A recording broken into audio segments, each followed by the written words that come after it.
নির্বাচন কতটুকু হবে কি হবে আল্লাহু আলাম, সেটা আল্লাহ পাক ভালো জানে।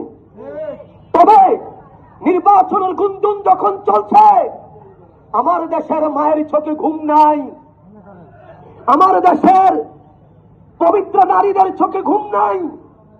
নির্বাচন আছে, এ যেন এক কালো ছায়া এই জাতির মধ্যে যেন দেখা যাচ্ছে। নির্বাচন মানে মারামারি, নির্বাচন মানে হত্যা, নির্বাচন মানে গুম, নির্বাচন মানে মায়ের কুল খালি করে দেওয়া। আজকে মা আতঙ্কিত শঙ্কিত, বাবা আতঙ্কিত শঙ্কিত। নির্বাচন আছে, আমার ছেলেটা ভোট দিয়ে ঘরে ফিরে আসতে পারবে কিনা এটা মা গ্যারান্টি দিয়ে বলতে পারে না। পারে কি? সেটা মা গ্যারান্টি দিয়ে বলতে পারে না। যার কারণে মার গুম হারাম হয়ে গেছে, বাবার গুম হারাম হয়ে গেছে। আমরা বলবো অন্তর্বর্তীকালীন সরকারকে, আজকে জাকের পার্টির থেকে সারা বাংলাদেশে 101টি টিমের মাধ্যমে প্রত্যেকটি ওয়ার্ডে প্রত্যেকটি ইউনিয়নে আজকে এই জনসভা চলছে।